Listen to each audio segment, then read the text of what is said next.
नमस्कार, आप देख रहे हैं एबीपी लाइव और मैं हूं आपके साथ नैन्सी बाजपेयी।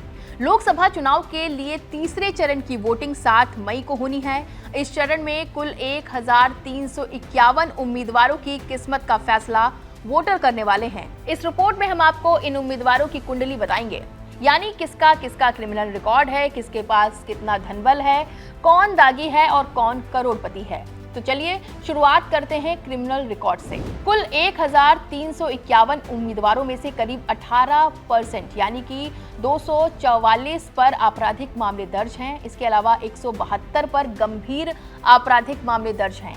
5 पर हत्या के आरोप हैं, तो वहीं 24 पर हत्या की कोशिश के आरोप हैं।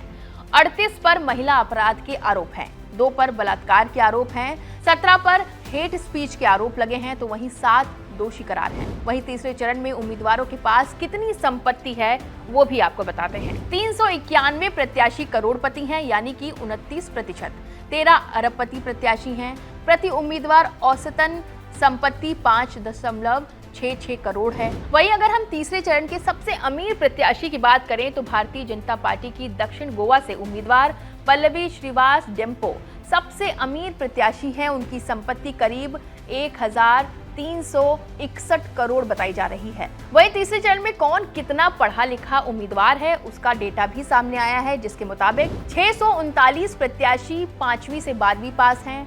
वहीं 591 प्रत्याशी ग्रेजुएट या पोस्ट ग्रेजुएट हैं। वहीं अगर तीसरे चरण के दागी उम्मीदवारों की बात करें तो बीजेपी के कुल 81 में से 22 प्रत्याशी दागी हैं। कांग्रेस के 68 में से 26 प्रत्याशी दागी हैं, तो वहीं समाजवादी पार्टी के 10 में से 5 प्रत्याशी दागी हैं। शिवसेना के 5 में से 4 दागी उम्मीदवार हैं। इसके अलावा तीसरे चरण के करोड़पति उम्मीदवारों के बारे में भी जान लीजिए। बीजेपी के 81 में से 76 करोड़पति उम्मीदवार हैं, तो वहीं कांग्रेस के 68 में से 60 करोड़पति उम्मीदवार हैं। समाजवादी पार्टी के 10 में से 9 प्रत्याशी करोड़पति हैं। शिवसेना के 5 उम्मीदवार करोड़पति हैं। लोकसभा चुनाव का तीसरे चरण में 13 अरबपति प्रत्याशी हैं, जबकि 391 प्रत्याशी करोड़पति हैं। करोड़पति की बात हो गई, अब बात कर्जदारों की भी कर लेते हैं। तीसरे चरण में मैदान में उतरे उम्मीदवारों में 3 बड़े कर्जदार हैं। रमेश गर्ग जो कि बीएसपी के प्रत्याशी हैं मोरेना से, उनकी 16 करोड़ की संपत्ति है।